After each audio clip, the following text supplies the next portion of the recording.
Hey guys, it's Greg from BitGoblin again, and something I've been kind of curious about recently is how much do you really need to spend on a CPU cooler? I know I kind of overbought on my CPU cooler when I went with the DarkRock Pro 4 by Be Quiet for my test bench, since I wanted to give myself some extra headroom in case I wanted to overclock it or if I ended up getting a more powerful CPU to test out. But I definitely didn't have a reason for doing so when I bought it for my gaming PC a few years ago, which only had a mere Ryzen 3600X processor.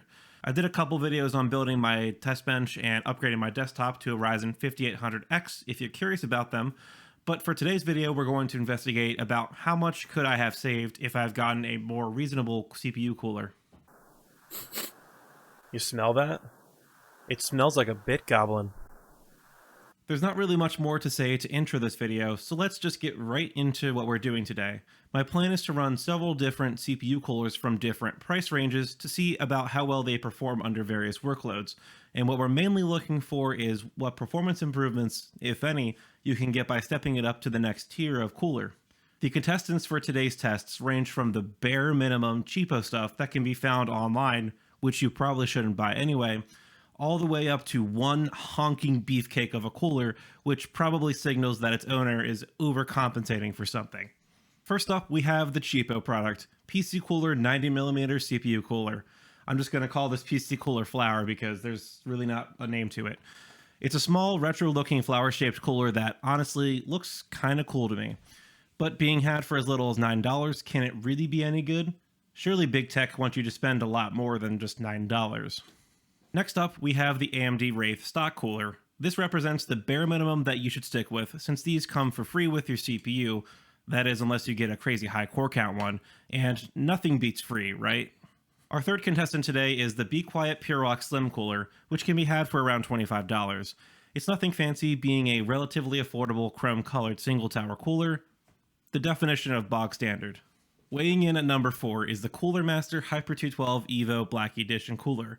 It's the same old Hyper 212 single tower cooler that's very well loved, just with a black finish. Coming in at $50, it's a decent step up in cooling over the stock and cheap options. And finally, the final contestant is the Be Quiet DarkRock Pro 4, which can be yours for only $90. I could go on for days listing the CPUs this thing can cool, since it's a massive step up from the previous contestant, but I'll just say this. It's got all the girth you'll need. All of the aftermarket coolers featured today support the latest and even some older variants of both Intel and AMD processors. The AMD stock cooler can be subbed in with an Intel stock cooler, kind of. It's worth keeping in mind that the Intel stock cooler is quite a bit worse by comparison, and is probably closer to the lower end than the mid-range. Let me know in the comments though if you'd like me to dive into that topic and compare the stock coolers, but anyways, that's enough stalling, let's get to the good stuff. Moving on to testing, of course I can't accurately 100% represent everyone's setup and configuration, since there are just countless combos of CPUs, coolers, cases, and even the surrounding environment that can affect cooling performance in significant ways. To get close enough for this testing, I just use the AMD Ryzen 3600 XT 6-core processor, which should kind of represent the average gaming rig, with possibly some light workstation use on the side. And it's running on my open air test bench to give each cooler the best possible scenario. My house was set to a nice and toasty 69 degrees Fahrenheit, nice, for the duration of the testing, so you'll want to account for that if you, say, have a hotter or cooler environment. Here's the full list of hardware I used for testing on your screen. It's my usual test bench setup, so the only thing to note here is the graphics card, which is a GTX 970. That's all I really had on hand to use for testing, and to help stress the CPU more, I turned down all the game settings to a cool medium and figured if a cooler can make this CPU bottleneck this graphics card, then maybe you really should not use that cooler. And of course, the tests I ran for today include Cinebench and the Blender BMW render to get an idea of how the coolers perform under strictly CPU related tasks. And then I ran several games like Grand Theft Auto 5, Shadow of the Tomb Raider, and Civilization 6's AI tests, plus 3D Mark's Time Spy using the CPU score to get an idea of how, if at all, the coolers would affect gaming performance. I also ran Prime 95 and recorded the CPU temperatures and clock speed for 10 minutes to see exactly at what temperatures do these coolers settle in at, and if they force the CPU to thermal throttle and thus hurt performance. Now let's see what the results are from these tests. Starting with the workstation benchmarks, you can see that there is a difference in performance between the different tiers of coolers, but for the most part, all of the coolers performed about the same. except for the PC Cooler flower cooler that kind of got left behind in the dust. In the Blender BMW render, the top floor coolers finish the render within a second of the next tier, which pretty much falls within the realm of run-to-run variance, while the flower cooler fell way behind the rest, relatively speaking. Cinebench, on the other hand, showed a little bit more of a difference, with each tier of cooler pretty much netting you more performance the more you spent, but the Dark-Rock 4 Pro still only performed just under 2% better than the stock cooler. And of course, the largest difference here was, again, going from the stock cooler down to the flower cooler, showing a massive drop-off in performance. The results from the gaming benchmarks tell mostly the same story.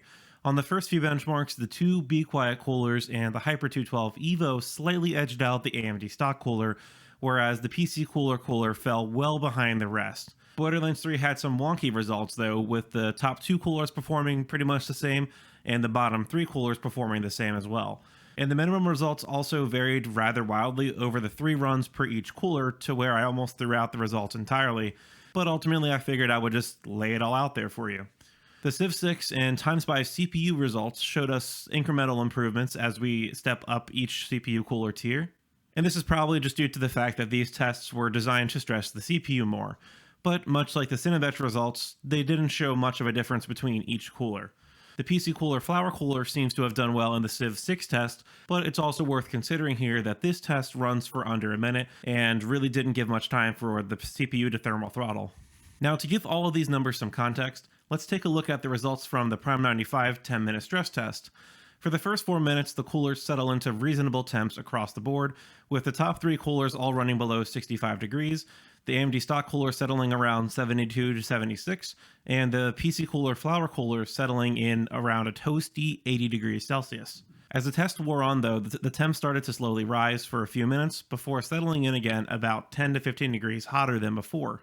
Note here that the difference for all but the flower cooler narrows a little bit, with the AMD stock cooler only being about 5 to 6 degrees warmer than the Dark-Rock Pro 4, and the other two falling in between. But of course, these temperatures mean nothing without the clock speed that the processor was running at, since modern AMD chips are designed to take advantage of more thermal headroom. The average core clocks recorded during the same testing period pretty much follow the same pattern as the temperatures.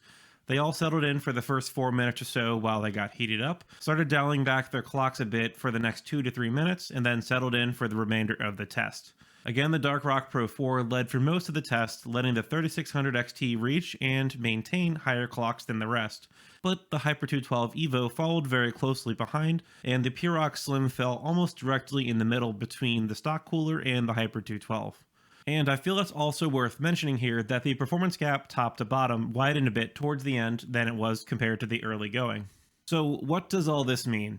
Well, first off, the AMD stock cooler is just fine for any mainstream and low-end CPUs for gaming and even some light content creation. The 3600 XT was kinda pushing the limits of this cooler, and it did run a little hot when fully stressed for a long period of time, sure, but the 3600 XT is merely a slightly higher clocked refresh of the 3600X processor, which was focused at the higher end of mainstream builds, and thus I would expect most people to be running something like this or probably less powerful. Of course, this only applies for AMD processors since Intel's stock coolers are kinda garbage, like I noted earlier, and you'll probably want to go for something like the P-Rock Slim to make up for that. My second takeaway from this is if you do want to upgrade your CPU cooler, then don't go ultra cheap. Straight up, if you really prefer the aesthetic of this cheap flower style cooler over the AMD stock cooler, you're actually not only spending extra money to get worse performance, which was kind of surprising considering I ran these tests with a friggin' GTX 970, but you're also running your CPU hotter, which in turn can shorten the lifespan of your hardware. It just really does not make sense. Now, it is possible that this could be better than the craptastic Intel stock cooler, since those are notably worse, but for just a little bit more, you can snag yourself a P-Rock Slim, which leads me to my next point. I was also rather surprised by the performance of the P-Rock Slim. Sure, it ran a little hotter, and it couldn't maintain quite as high clock speeds as the Hyper 212 Evo or the Dark-Rock Pro 4, but it still ran reasonably well considering that it was just $25 brand new. And realistically speaking, most people won't be stressing their CPU full tilt all the time, since gaming relies much more heavily on the GPU, and if you are into content creation, those workloads tend to be a bit more bursty and really only need to run for like 5 to 10 minutes at a time when you're rendering a video or editing a photo. And finally, yes, I did overspend on my CPU cooler when I built the new version of my gaming PC with the 3600X, and I would have been fine with something like the Hyper 212 Evo. But now that I've upgraded myself to a 5800X, which not only has 2 more cores but also has a slightly higher boost clock compared to the 3600X, having the Dark Rock Pro 4 gives me some extra headroom to really let this processor stretch its legs, and gave me the chance to play around with some overclocking. But anyways, like I said earlier, these results won't be true for every single build out there, and you'll need to consider the CPU that you have in your system and how you want to use it when purchasing a cooler. Maybe you want to overclock your 3600 XT, or you have a CPU with 8 or more cores. Then you'll likely want at least the Hyper 212 Evo, if not the Dark Rock Pro 4, to keep your processor cool and get the most out of it. Or maybe you have a quad or even a dual core processor in your system, and all you really do is just browse the web and do some very light gaming, in which case the stock cooler would do you just fine. Or if you insist on getting a new cooler, then the Purock Slim is really all you need. I also want to give the disclaimer that pricing for this stuff changes all the time, and it doesn't really help that I've been sitting on these coolers for quite a while now. The PC Cooler Flower Cooler is not available for Amazon currently that I can tell, and I would have found another $10 replacement cooler, but since it actually hurts performance, I just didn't bother, and really don't want you to bother either. Also, the Purock Slim got replaced by the Purock Slim 2, which is also supposed to go for $25, but I'm only finding it for 40 plus on Amazon and Newegg, so that kind of sucks. So I did find this Vitru V5 cooler on Amazon that goes for $33, which kind of falls in a similar price range. And Gamers Nexus actually did a video on this one a little while ago, so if you want to go check out the performance on that one, I'll leave a link in the video description below. Anyways, that's all I have for this one, and I hope you learned something from it. As always, I'd like to hear from you all, what your thoughts are on the video, what I did wrong on my testing, and all that junk, so be sure to sound off in the comment section below. If you liked the video, then go hit that like button, and consider getting subscribed and hitting the bell icon so you don't miss my future videos. Or if you didn't like it, then you know what to do. I've also got a Discord server if you'd like to join my small but growing Bitgoblin community and chat about tech. I hope you all have a great day, and I will catch you in the next one.